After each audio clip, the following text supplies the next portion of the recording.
Tacarante with JMT Media, and we are here, season 4, super excited, and we are in the heart of Harlem with my dear friend, Miss Melba. Jacqueline. Girlfriend. Girl, so happy to have you here. Thank you. In my house, which is also your house. I'm loving it. So, you know, I used to live on 132nd in Lenox.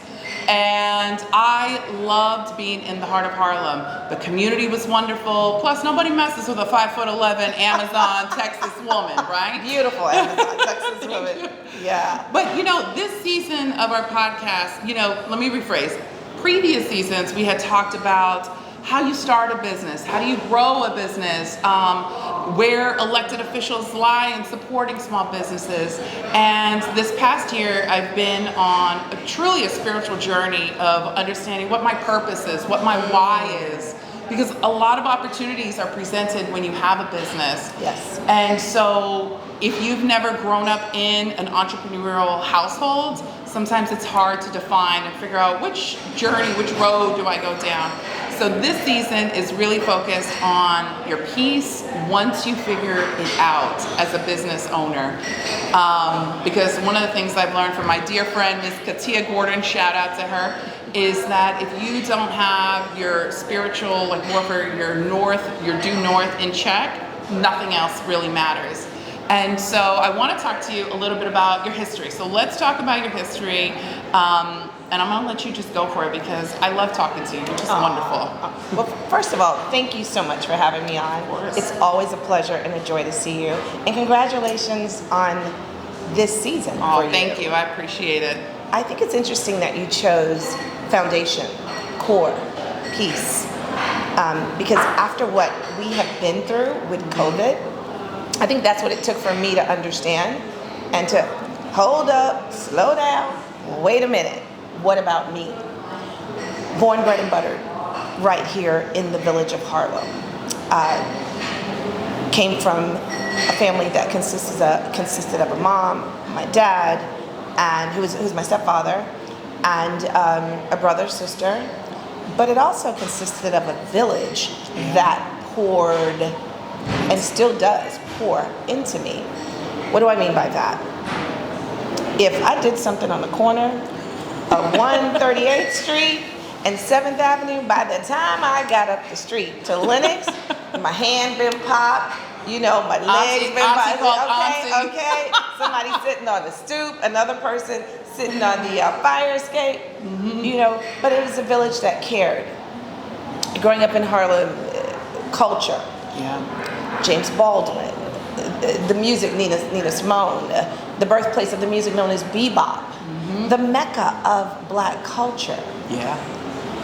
And so when those seeds are sowed into you, those are things that you never forget. They're forever embedded in your DNA. Wanting to join this crazy world of the food and beverage industry. You know, my Aunt Sylvia, I was working in Wall Street, my Aunt Sylvia said, why don't you come and help me at the restaurant? And so I did, caught the bug, fell in love with it. I've worked everything in front of the house, to back of the house, to back to front of the house, and realized that I love every part of this house. I love that. 114th Street and Frederick Douglass, right where we are. The block down the street was one of the most notorious drug blocks. And I would always complain about it. Well, it's one thing to complain about it, it's another thing to do something about it. On a flight one day, I heard the flight attendant say, in case of an emergency, put on your mask first. Had I heard this before? Of course. Yeah. But on this day, and what I was going through in my life, it was an epiphany. It was a life-changing moment for me. And I said, let me see how much money I've saved under my mattress. Because my mama saved her money under her mattress. My grandmama saved, and my you know. Because banks, there was a trust issue. Come on right? now, come on now. Everything from the Latin culture, the black culture, right. the Native American That's culture. right. We're like, where are we going to keep our coins? Exactly. We got to roll it up. Where's my rubber band? Come on, girl. You already know. So it was either there or First National Tite. Yes, I put emphasis on the day. The tay. The tay. I love it. So I said, let me go home and count and see how much money I had saved up. I started counting and counting. Then I got scared. It was $312,000. Stop. Girl. 300. I didn't even. I thought maybe it was 8,000. How long have you been saving? I've been saving for years. It's just something I've been on my own since I was 17 years old. Just put it. Oh. So every Friday when I got paid, some Fridays it was $5. Some Fridays it was $100. It was whatever I had left over. Yeah, after paying bills and living groceries, expenses, yeah, etc. And I said I'm going to invest in a community that invests in you. me. And that block used to hurt my soul. And there was a for-rent sale on the window, and I called the number. And the rest is history. That was in 2004. I opened in 2005. But for me, opening on this corner in Harlem was being able to lead by example. Showing people that if I can come from this neighborhood, which most people considered a ghetto. Yeah. Harlem was the ghetto, or so people thought, that if I can come here and do this, you can too. If I can, so can you. So it was a message of hope. It was a message of Harriet Tubman, who there's a statue right down the left. You walk out the doors of the restaurant on 122nd Street. There's a monument. There's a statue to her, and it says, one of my favorite Harriet Tubman quotes are, "Every dream begins with a dreamer." So it was a story of hope. It was a story of dreams do come true, and that this is not just for me. This is about we.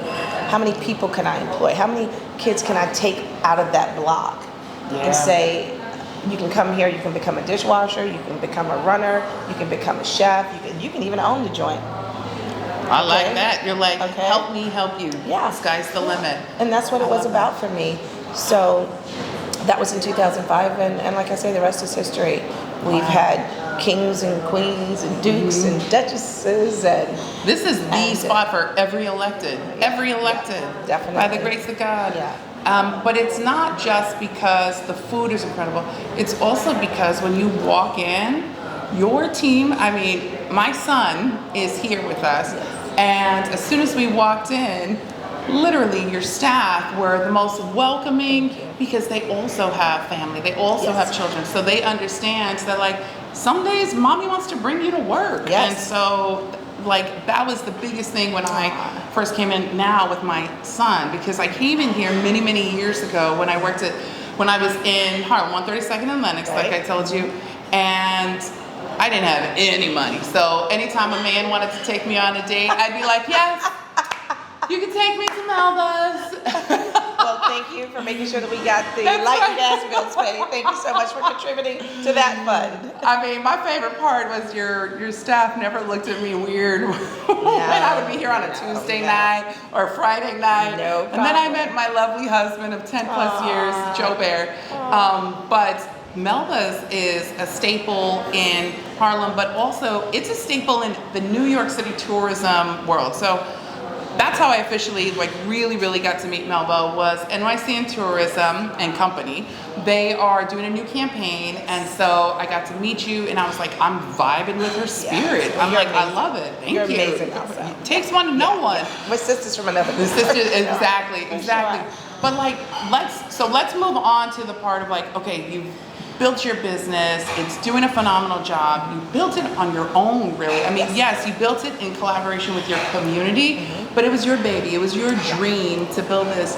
And then how did you sustain that dream? Because now you're at a place where you have catering businesses. You are literally on Good Morning America and every TV show, Fox News, every other week, because clearly you're doing something right. And so I think a lot of young entrepreneurs assume that once you reach the top, that you're done. Like, how did you sustain that? But how did you also sustain being a humble pie and being at peace with where you're at? Well, I think a lot of it, thank you first of all, but I think a lot of it has to do with not forgetting from whence I've come. Yeah. And knowing that I'm so hungry. Like, there's so much more that I have to do. There's so many more lives that I want to impact, that I need to impact, that I desire to, and that I will impact. Yeah. So I'm always looking for the next thing. Some people can say that's a curse, but I'm never satisfied. I'm very, I don't want to say hard on myself, but I expect a lot from me. Yeah. And I never want to be here and just take up space. You know, I feel God has put all of us, but I can only really speak for me, on this earth for a purpose. And I want to fulfill those purposes. Plural. Yes. And also, on a personal level, my joy comes from making other people happy. Oh, I love it. Yeah, I'm such a helper and a giver. Yeah. Are you a Virgo? I'm an Aries. Oh, okay. I'm an Aries. I'm like, I'm a Virgo. Yeah, I'm an Aries. Yeah. Love So it. it gives me so much joy. And I want to also go back to talking about my team. I always say no one works. I have no partners or no investors, but no one works for me. They work with me. Yeah. And I don't hire the person that has the most experience. Yeah. I agree with you. Yeah, I hire the person that genuinely loves people. Yeah. I can teach you how to set up a table. I can teach you how to open a bottle of wine. I can teach you how to cook. But I cannot teach you how to genuinely be kind and how to genuinely love people. You know, we talk about that in my office at JMT Media. I'm like, I like working with young adults that come straight out of college or even high school because I can teach you how to write a press release, pitch it, but I cannot teach you how to be courteous, kind, humble, ambitious. Yes. Like I want to give you those tools that you need to like move things along, like in your career. And so I totally get where you're coming from. But I also hire a lot of seniors because they are the forgotten gems. Wait, like senior, like seniors, like I have people that work with us here at Melba's in their 70s and 80s. I love it. Oh, definitely. I love it. So we can't count our seniors out. I like they that. They are an untapped resource. I like that. A lot of them still extremely vibrant. They love to work. Let me tell you, the seniors don't show up late and they don't call out sick. Okay? They don't even know what that is. Okay. They show up on time. And if they break up with their girlfriend or boyfriend, it's not a problem for a week. I don't know about it. Nor do I want to know about it. But the work ethic is definitely different. So I love hiring senior citizens. Awesome. Oh, yeah, people. I didn't even think about that. I hire a lot of seniors, a lot. One gentleman, Champ, that we have, who I've known Champ since I was a teenager, but Champ used to work at the Flash Inn for 42 years. Oh, wow. And he's worked at Melba's for 12 years. Oh, so I'm not going to do the math. He's been in the business. Oh, he's been in the industry forever. I can't teach loyalty. I can't teach dedication. And Champ will work here until he is ready to leave. I love that. You know, even during COVID, he was like, Miss Melba, I'm like, no, Champ. he lives in Far Rockaway, so he has to take a bus and 2 trains to get here. I'm like, no. Oh, that's love. No, that's commitment. We need you to be healthy and strong. But also, working is what keeps him going. It's what keeps him motivated. It's one of the things that keeps him young. But we have a few seniors that work with us, and it's always an honor and pleasure to have them on board. Plus, the camaraderie between them and the younger, oh my God, it's dynamic. Because they need a mentor. Yes. Like, you know, we talk about this on previous episodes. So I also run a nonprofit called the New York City Digital Media Center. So I teach high school students how to do podcasting, video editing, all of that stuff. But I learned immediately that the young adults, they need a mentor. And Jacqueline can't be a mentor to everybody, so I try to pair them up with people that I know in elected office, small businesses, etc. So that way they can have a mentor long term. But I think that's incredible that you're really thinking about this like holistically on a 360 scale. Totally. Like, how do I not only make my seniors happy, but how do I make my young ones that are a little bit more flexible and they do a lot more, but they can partner with a senior and have a mentorship. And then the seniors learn how to use iPhone, the Android, the POS system. Because some of them have never used a computer before, right? So believe me, it's such a win-win for them, for both of them, and also for me. You know, for the younger generation, the older generation, it's a win for me. I love that. You have some amazing dishes. So can you talk about some of your staple dishes? Sure. So food to me is a conduit for bringing a diverse group of people together. Literally, food doesn't discriminate. No, it doesn't care what your ethnicity is. It doesn't care how much you have in the bank, how much you don't have in the bank. It doesn't care what your religious background is. The only thing that it requires is that you sit at a table. And I love when we have a diverse group of people over and we're sitting at a table and the common denominator is the food. Food is also a wonderful way for us to share our culture and for us to share stories. So my family is from Hemingway, South Carolina. Food was the nucleus for everything we did, whether it was the birth of a newborn baby, or a marriage proposal, or someone transitioning on from their life. It was always at the center. So these are recipes that came from my grandmother Amelia, most of them.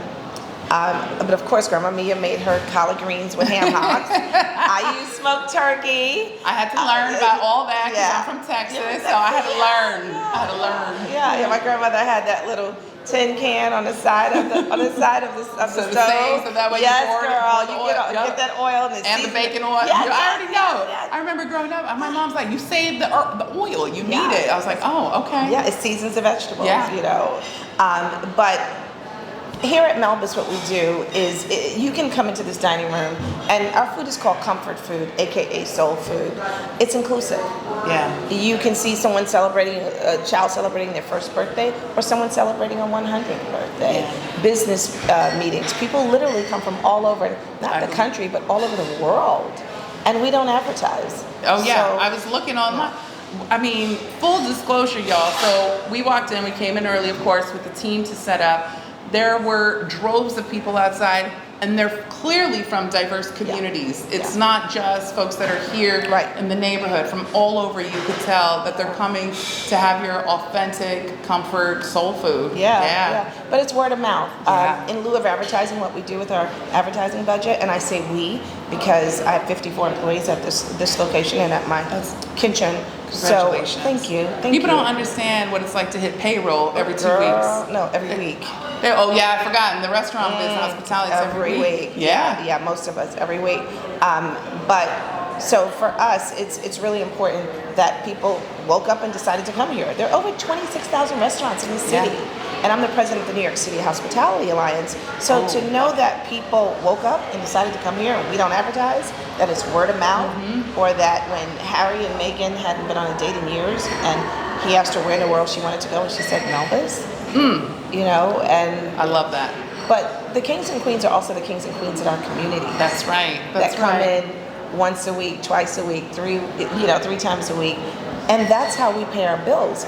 So when you talk about economic empowerment, the only way to provide that is to make sure that dollars circulate within our community at least 8 times. So what does that mean?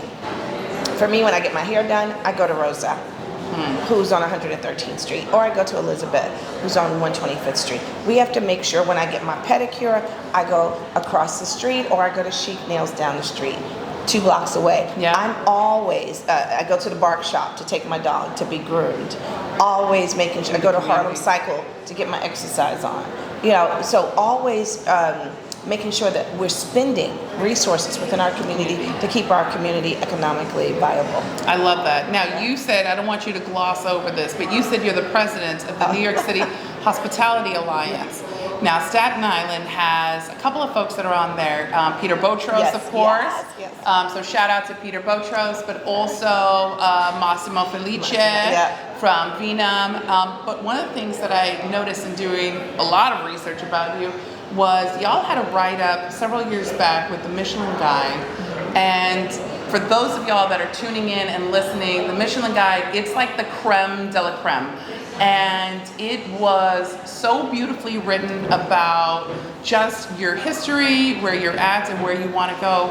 And the article was written several years back, but it still remains true to this day of everything that you're saying. So you are consistent in your thought process and your business. And I think a lot of times, not just restaurants, hospitality, but a lot of small businesses, they just jump to the new thing and they don't understand. Keep it consistent to the core. But this is who I am. My food, my service speaks to who I am. So when you talk about peace, which we spoke about earlier, the peace is being true to who I am. Being my authentic self unapologetically. You know, the first thing that people will hear me say is, I'm born, bred, and buttered in the village of Harlem. You know, and I've been saying that before it was sexy and cool to be here. Because I'm literally born in a Harlem hospital. But being comfortable in my history and who I am, and knowing that I am enough, and knowing that my food, the food that was once considered garbage food, You know, the pig ears, the pig tails, Yeah. the pig feet, the food that people didn't want. And we had to cook that for our families, the rubbish food, and turn it into delectable fare so that our families could go and work the plantation.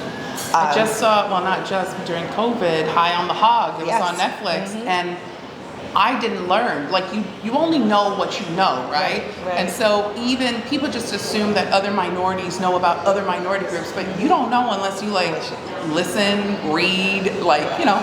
Some minorities don't know about their own history. Yeah. And so I did not know half of that until I watched this documentary series, and I thought to myself, how incredibly resilient and beautiful is this culture, but also the sheer will to never, ever, ever give up. Never give up. I mean, when we look at slavery, that's what it was about. Yeah.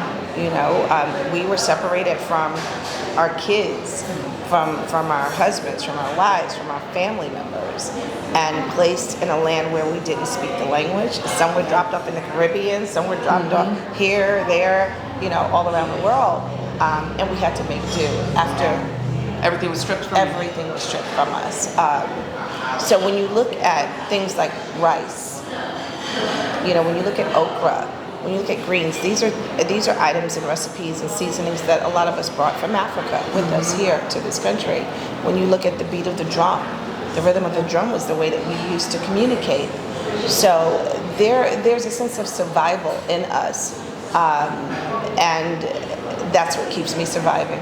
Like I say, you know, I have a rough day at Melba's, and I go and I look to my right, and there's an amazingly stunning Frederick Douglass on 110th Street, and I look to my left, and there is one of my sheroes, Harriet Tubman, and I go, I won't complain, just like that spiritual hymn. Who am I to complain? If Harriet Tubman could build an underground railroad with dogs and water hoses, everything against her. What do I have to complain about? I just have to stay focused, don't give up, and realize in life, these are not stumbling blocks. No. These are stepping stones. I agree. And once you understand that, there's no reason to say why. Oh yeah. You say, why not? For the longest time, you know, our viewers and our listeners for our podcast, for the longest time, people knew that I came from Texas, but they really didn't understand like my history, because in our culture, it's like you keep all of your secrets behind, you keep it in your household. Nobody needs to know what's going on.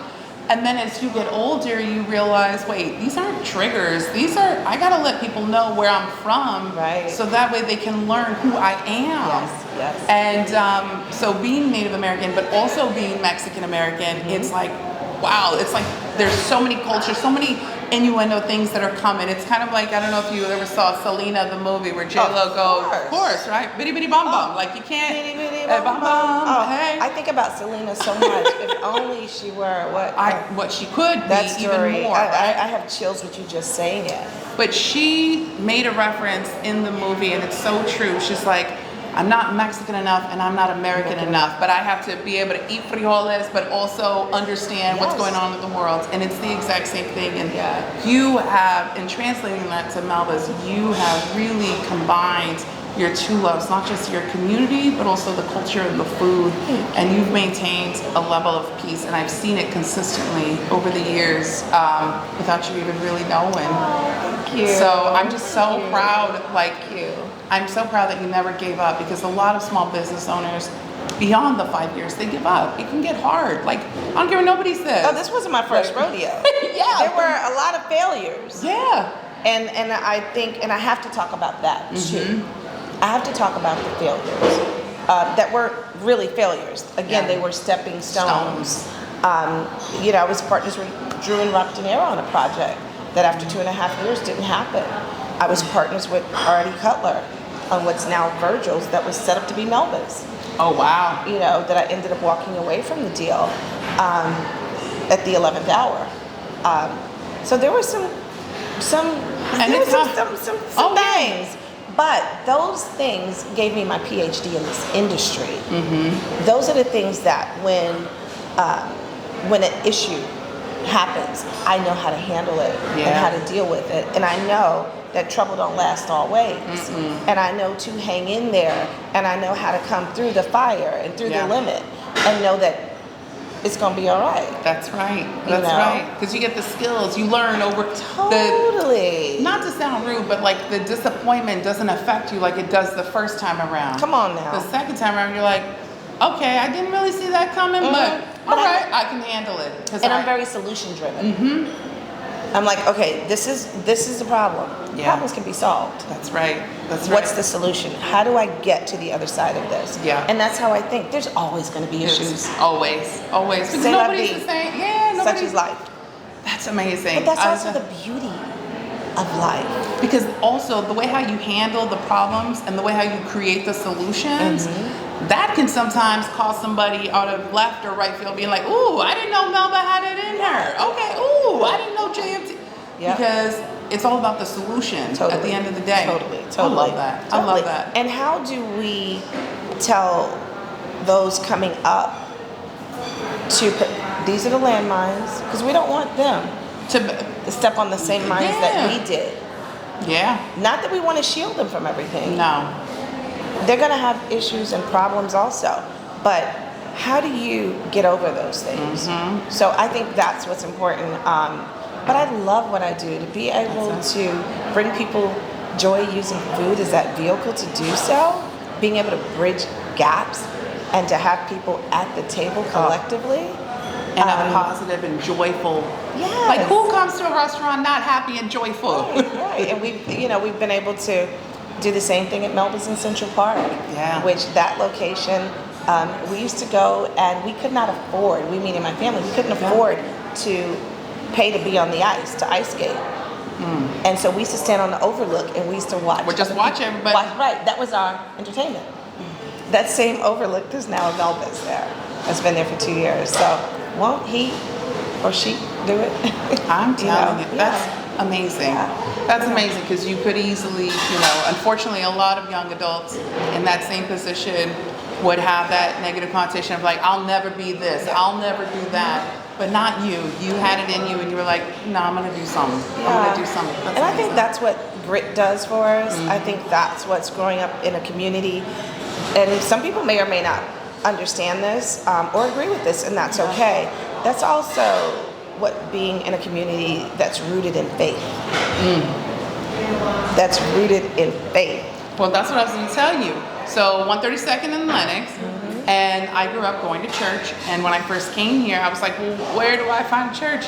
And I remember a lady on the corner on 125th said, come in. So I went to the local Baptist church. Girl. And they welcomed me with open arms. So I was there for like 2 years. I loved it. Okay? Loved it. But being in that community that's rooted in faith is everything, because it teaches you how to get through a situation. Yeah. It teaches you, I tell my friends all the time, faith and worry can't live in the same house. I like that. Repeat that. Faith and worry cannot live in the same house. I love if that. you believe that God's going to work it out, why are we worrying about it? That's right. I love it. I love that. Because do you have faith or do you not? That's right. It doesn't mean that we just sit back and say, okay, Lord, you said you're going to work this out. No, he gives us things so that we can work it out as well. But faith and worry can't live in the same house. I love that. I love that. I am so excited to see the future of Melba's and where you're going to grow. I know you have amazing products here. I want to give a shout out. Okay, so I'm definitely going to buy some of this. But look, y'all. Red cayenne. This is Miss Melba's hot sauce that's here. Also, y'all, Melba's has their own barbecue sauce, and you can buy all of this online or here inside the restaurant. But I'm gonna tell you right now, barbecue sauce, shout out to Bearded Barbecue NYC, my hot husband, Joe Bear. But you do not have to just have barbecue sauce only during the summertime. Right. Don't be on trend. Have barbecue all year long. So you can buy this also online. And then you mentioned that you have a cocktail? What? A low-calorie cocktail. Okay. So I'm going to give you some to take home with you. Well, hold on, back up. What is it called? It's called Melba's Comfort Cocktail. And right now you can only get it at Melba's. And we're super excited about it. Yeah. Because I have a lot of friends that will say, oh, I don't want the calories of a regular cocktail. So it's 100 calories. and it tastes delicious. So. Okay, so I'll take double, I because got that's you. 200 calories. I got That's you. keeping my I count. got you. So before we wrap up, Melba, can you give me 2 pieces of advice? Because for us, the goal of this entire podcast is really to show young entrepreneurs, especially mompreneurs, like how to not give up. So 2 pieces of advice that you can give. It could be from spiritual to accounting to Sure. whatever, but 2 pieces of advice that you would give to young entrepreneurs. Sure. Well, I was actually going through a divorce with a 4-year-old son when Melba's opened. So I know a lot about the mompreneurs. But for me, it's 2 things. First thing is it's always about your team. Don't be afraid to surround yourself with people that are strong in areas that may not be your key areas, your strongest areas. Oftentimes I don't want to be the smartest one in the room. That's right. If I'm the smartest one in the room, I shouldn't be paying payroll to no one else. So I surround myself with a team that's strong in areas that I'm not, frankly. Yeah. So that's the first thing. Make sure you have a good lawyer, a good accountant, a good manager, a good assistant, whatever your business needs are. And then the second thing I would say is don't give up. Don't accept the word no. No to me means you have to go under it, over it, around it, or through it, but you have to get it done. Yeah. And I always go, it's not impossible, it's I'm possible. Be comfortable in shifting the letters and the meaning for something. People said, oh, there's no way you can open a restaurant. You're black, check. You're female, check. And you're from Harlem, check. Yeah, you're right about that. And you had a child. And I had a child, check. And I was going through a divorce. And they said, there's no way you can do this. And for me, those are not liabilities. Those are assets. So when people are looking at things as, you can't do this because of this, nah, turn it around. Never liabilities. Those are the reasons you will. It was because I was a mom that I knew that I had to do something not just for me, but it had to be for legacy building, for not just my child, but the kids in the community that I've come from that's been told that they can, that's been told that they wouldn't. I had to stand for them. I had to accomplish this for them. It's because I was going through a divorce. I had to show my ex-husband, boom, I got look at this. I can do this. With or without you, boo, I got it. So you let those things fuel you, not bring you down. Don't let them tear you down. Let them fuel that inner fire that's within you. And don't give up. Suppose I gave up when the Minton's deal didn't happen. Suppose I gave up when the what's now Virgil's deal didn't happen.